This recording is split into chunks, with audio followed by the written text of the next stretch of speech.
नमस्कार दोस्तों, मैं हूं कवि और पर्यावरण कार्यकर्ता डॉक्टर मुकेश गौतम।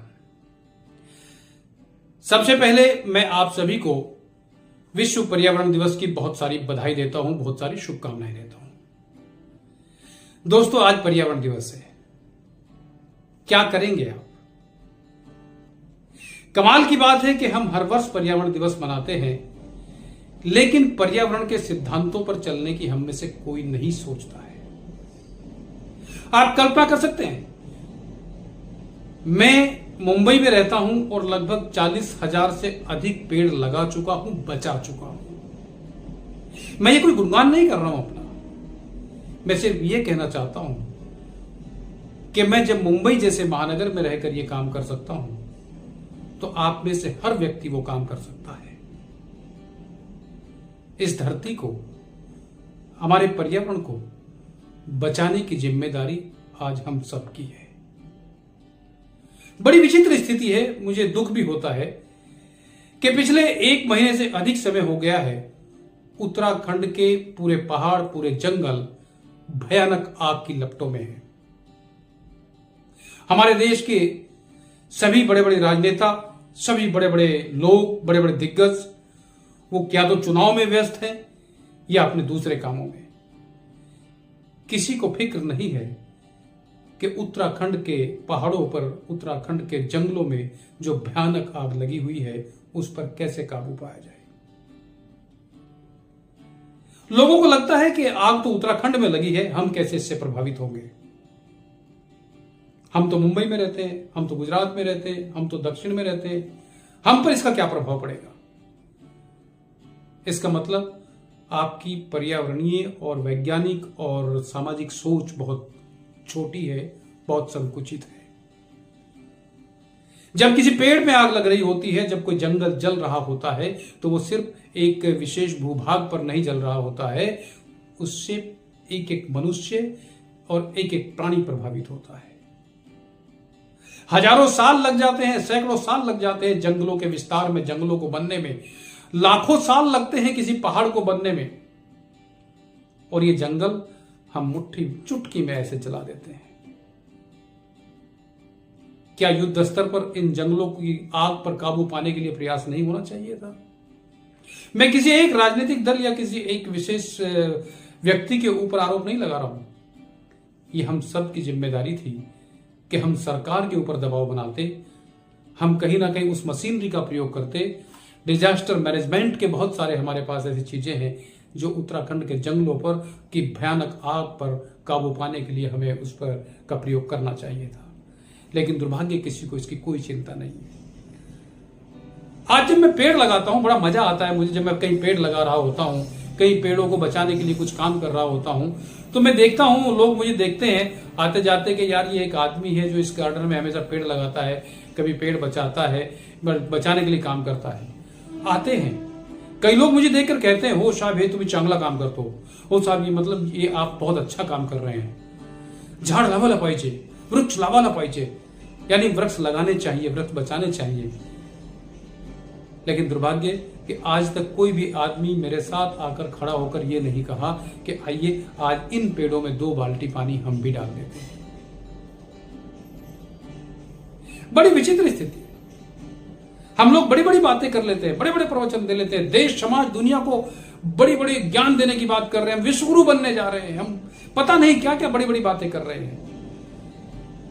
चिंतन कीजिए, अगर आप गहराई से देखेंगे, सोचेंगे, हम बहुत पीछे हैं। जब हम कोई पेड़ जल रहा होता है, जब कोई जंगल जल रहा होता है, जब कहीं आग लग रही होती है, तो उसका मतलब ये नहीं कि वो एक छोटा सा पेड़ जल गया।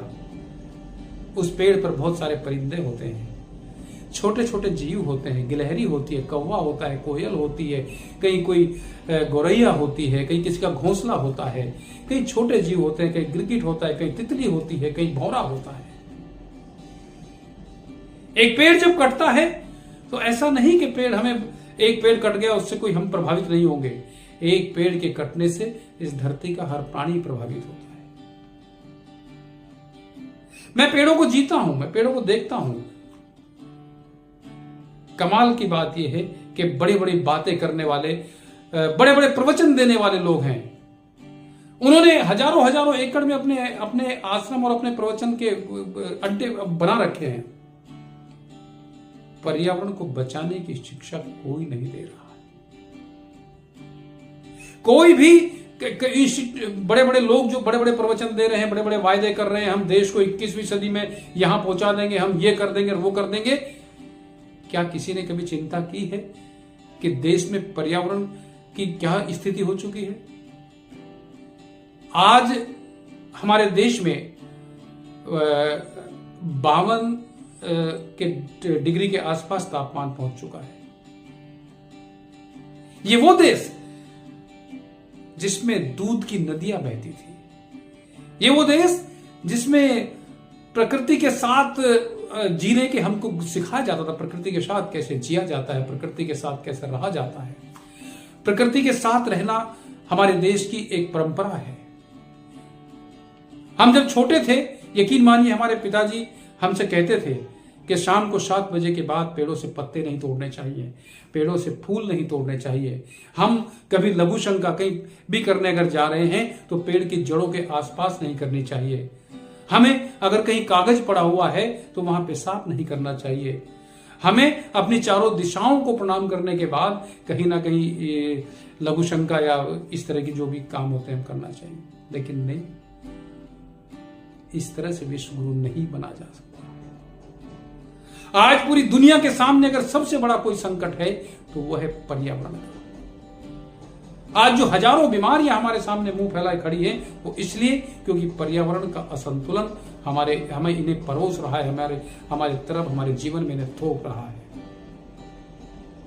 क्या कारण था कि पुराने ऋषि मुनि हमेशा पेड़ों में, जंगल में जाकर अपना आश्रम बनाते थे, वहां ध्यान चिंतन मनन करते थे? क्योंकि पेड़ों के पास होती है प्रशांति, पेड़ों के साथ होता है सुकून, पेड़ों के साथ होती है कहीं ना कहीं हमारी प्रकृति, कहीं ना कहीं हमारा स्वास्थ्य, आरोग्य होता है। दोस्तों, विश्व पर्यावरण दिवस मनाइए, एक दिन नहीं, हर दिन मनाइए। आप किचन गार्डन में बनाइए, एक छोटा सा पौधा लगाइए, आप तुलसी का पौधा लगाइए, मनी प्लांट लगाइए, कुछ भी लगाइए, पेड़ बचाइए। अगर आपको इस धरती पर जीवन को बचते हुए देखना है तो आपको पेड़ लगाने होंगे, पेड़ बचाने होंगे। करोड़ों की संख्या में पेड़ काटे जा रहे हैं। लाखों हेक्टेयर जमीन जो हमारा मैंग्रोव होता था उसको खत्म किया जा रहा है। पहाड़ काटे जा रहे हैं, नदियां पाटी जा रही है, झीलें खत्म हो गई है, तालाब खत्म हो गए हैं, पोखर खत्म हो गए हैं। क्या लगता है ये सब बहुत छोटी बातें हैं? हम छोटे थे जब हैंडपंप गड़वाते थे गांव में तो 15 से 20 फुट पे पानी आ जाता था। आज 150 से 200 फीट पर भी नीचे पानी नहीं मिल रहा है। नदियां सूख गई हैं, तालाबों में पानी नहीं है, झीलें सूख गई है, पहाड़ों को हम रोज खा रहे हैं। आप सोच रहे हैं कि हम किस दिशा में बढ़ रहे हैं? हम किस दिशा में आगे बढ़ रहे हैं इसकी कल्पना नहीं कर रहे हैं आप। मौसम बदल रहे हैं, तापमान बढ़ रहा है, ऋतुएं बदल रही हैं। जितने दिन बारिश होती थी उतने दिन बारिश नहीं हो रही है। मानसून अपना प्रभाव खत्म, मानसून जिस तरह से आता था उस तरह से नहीं आ रहा है। ऋतुएं बदल रही हैं। उन जगहों पर जहां कभी बारिश नहीं होती थी वहां बाढ़ आ रही है, जहां भरपूर बारिश होती थी वहां पर सूखा पड़ रहा है। मवेशी मर रहे हैं, परिंदे मर रहे हैं, बहुत सारे जानवर, बहुत सारे परिंदे, बहुत सारे विलुप्त हो चुके हैं। नहीं रहा जाएगा इस तरह से। आज शपथ लेनी होगी, 1 पेड़ बचाए, 10 पेड़ लगाए, आंदोलन खड़ा कीजिए। ये जो बड़े बड़े कॉम्प्लेक्स बन रहे हैं और ये बात बताते हैं कि ये होगा, नेचर होगा, वन होगा, इससे कुछ नहीं होने वाला। एक एक पेड़ की रक्षा करना हमारी जिम्मेदारी है। हमारे ये जो बड़े बड़े ज्ञान देने वाले लोग हैं ये कभी नहीं बताते। हमारे वेदों में उल्लेख है, पर्यावरण की चिंता हजारों साल पहले हमारे ऋषि मुनियों ने की थी। आज हम चिंतित नहीं हैं। हजारों साल पहले जब वेद रचे गए तो वेदों में कहीं ना कहीं एक पूरा पृथ्वी सूत्र है जिसमें उल्लेख किया गया है कि किस तरह से हमें पेड़ों को बचाना चाहिए, प्रकृति को बचाना चाहिए। हमारे वेदों में उल्लेख है, लेकिन ना वेदाचारी उसका उल्लेख करते हैं, ना हम कभी उसको पढ़ने का और लोगों तक पहुंचाने की कोशिश करते हैं। बड़ी आसानी से हम पेड़ों को काटने की परमिशन दे देते हैं। नियम बना हुआ है कि अवैध तरीके से पेड़ काटना गैर जमानती अपराध है। आप बताइए आज तक कितने लोग पेड़ काटने के अपराध में गिरफ्तार हुए? नहीं होंगे, क्योंकि एक बहुत बड़ा षड्यंत्र, बहुत बड़ी साठगांठ के तहत ये सब काम किए जा रहे हैं।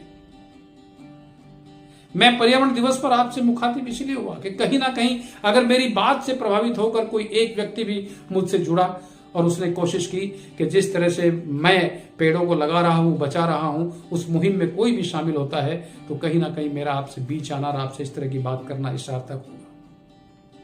कुछ नहीं नुकसान होता है। मैंने बहुत सारे पेड़ लगाए। अभी हाल ही में मेरे घर के पास एक जमीन थी जिसको लोगों ने डंपिंग ग्राउंड बना रखा था, सब कचरा डालते थे। मैंने उसको बढ़िया तरीके से, सिस्टमेटिक तरीके से उसको ठीक ठाक किया। आज वहां पर लौकी है, करेला है, वहां पर शिमला मिर्च है, हरी मिर्च है, नारियल है, नीम है, अश्वगंधा है और बहुत सारे फल हैं जिनका मैं आनंद लेता हूं। ये आप भी कर सकते हैं। बच्चों को सिखाइए, अपने बच्चों को बताइए पेड़ों की रक्षा क्यों जरूरी है। आज हम बड़े आराम से किसी भी पार्टी फंक्शन में जाते हैं, 200 ml की बोतल पानी की रखी रहती है, और जब वो पार्टी खत्म होती है तो कम से कम 10-12 बड़े बड़े प्लास्टिक के बैग में वो हजारों की संख्या में बोतलें फेंकी जाती है। पानी पीने का तरीका बदलिए, शौचालय में पानी इस्तेमाल करने का तरीका बदलिए, नहाने का तरीका बदलिए। कोई मतलब नहीं है कि आप बड़े बड़े टैंक में जाकर, बड़े बड़े बाथ टब में जाकर हजारों लीटर पानी में एक आदमी नहा रहा है। क्या ये अच्छा है? पानी की एक एक बूंद कीमती है। नदियों के पानी नदियों में सूख चुका है, हम उसके लिए कब प्रयास करेंगे? जो नदियां पहले 1-1 किलोमीटर चौड़ी हुआ करती थी, वो 50-50 मीटर चौड़ी बची हुई है। बड़ी बड़ी रजिस्ट्री हो रही है, खत्म कर दी गई है। क्या ये किसी एक व्यक्ति का काम है? पूरा तंत्र लगा हुआ है उसको बिगाड़ने के लिए। मैं हैरान हुआ जब पिछले दिनों में लगातार देख रहा था, मैं लोगों से अपील कर रहा था कि उत्तराखंड के जंगलों को में लगी हुई आग को बचाने के लिए कुछ कीजिए, लेकिन कमाल की बात, किसी ने कुछ नहीं किया। बड़ी बड़ी फैक्ट्री लगाना विकास बहुत जरूरी है, हाईवे बहुत जरूरी है, बनाना हाईवे बहुत जरूरी है, लेकिन क्या हाईवे बना देना मात्र जरूरी है? हाईवे के आसपास की जमीन, हाईवे के बीच का डिवाइडर्स, क्या हम इनका इस्तेमाल इन पर पर्यावरण को बचाने के लिए पेड़ लगाकर नहीं कर सकते? हम छोटे थे जब हम अपने गांव से शहर की तरफ जाते थे, एक सड़क होती थी, सड़क के दोनों तरफ इतने पेड़ होते थे कि सड़क ना होकर एक टनल के जैसे, एक सुरंग के जैसी लगती थी।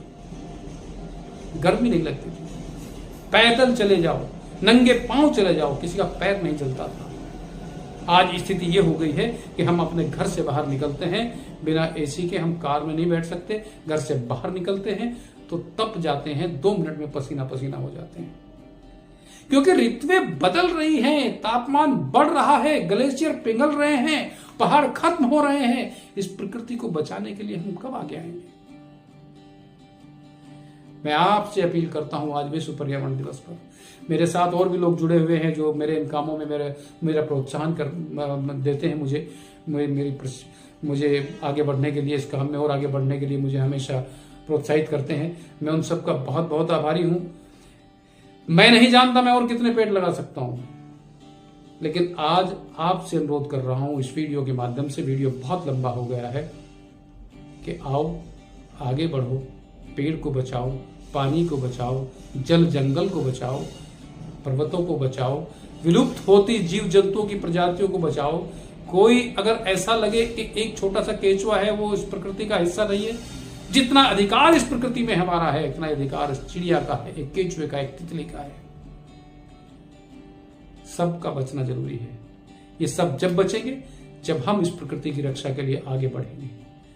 मैं आज आप सबसे अपील करता हूं, मुझे नहीं पता मेरा ये वीडियो कितने लोगों तक पहुंचेगा, मुझे नहीं पता मेरे इस वीडियो से कितने लोग प्रभावित होंगे, कितने लोग इससे जुड़कर पेड़ और पर्यावरण को बचाने की कोशिश करेंगे। मैं अपनी जिम्मेदारी निभा रहा हूं। आपसे अनुरोध करता हूं, देश के शासकों से अनुरोध करता हूं कि एक ऐसी कार्य योजना तैयार हो जिससे इस देश में हरियाली बढ़े। कमाल की बात यह है कि मैंने सभी राजनीतिक दलों के घोषणा पत्र पढ़े, किसी भी दल के घोषणा पत्र में पर्यावरण से संबंधित कोई चीज नहीं है। क्या ये पॉलिटिकल पार्टी और सत्ता में बैठे हुए लोगों की जिम्मेदारी नहीं है कि वो पर्यावरण को बचाने के लिए कुछ कोशिश करें, काम करें? किसकी सरकार हो, कौन सरकार में बने, मुझे लेना देना नहीं है। मैं ये चाहता हूं कि जो भी सत्ता में बैठे, जो भी सरकार में हो, जो भी गैर सरकारी कामों से जुड़े हुए हो, संगठनों से जुड़े हुए हो, वो सब लोग आगे आए और ये 2024 के बाद हम कसम करें कि अगले 2 सालों में, 3 सालों में हम अपने इन हाथों से उतने पेड़ लगाएं कि कहीं ना कहीं हमारे आसपास धरती मुस्कुराने लगे, कहीं ना कहीं हमारे आसपास तितलियां आने लगे, कहीं ना कहीं हमारे आसपास जो गुरैया खत्म हो गई थी वो वापिस आने लगे, कबूतर आने लगे, तोते आने लगे, कोयल फिर से गुनगुनाने लगे और हमारी धरती पर, हमारे आसपास फूल फिर से खुशबू बिखेरने लगे। विश्व पर्यावरण दिवस की आप सबको पुनः बधाई, इन्हीं अपेक्षाओं और उम्मीदों के साथ कि आप सब लोग मिलकर पर्यावरण को बचाने के लिए, वृक्ष संरक्षण और वृक्ष संवर्धन के लिए अपना अमूल्य समय, अपना कार्य कहीं ना कहीं इसमें सहयोग करेंगे। आप सबसे विदा लेता हूं, अपील करता हूं, मेरे इस नंबर पर आप मुझसे कभी भी संपर्क कर सकते हैं। पेड़ बचाने के लिए, पेड़ों के संरक्षण के लिए आप मुझसे मिल सकते हैं। मेरा काम, मेरे जीवन का मिशन है पेड़ लगाना, पेड़ बचाना। मैं अपने मिशन में लगा रहूंगा। आपसे अपील करता हूं कि आप भी जुड़े, आप भी आगे आए। आप भी जुड़ेंगे तो कहीं ना कहीं धरती मुस्कुराएगी। जब धरती मुस्कुराएगी तो हम मुस्कुराएंगे। प्रणाम।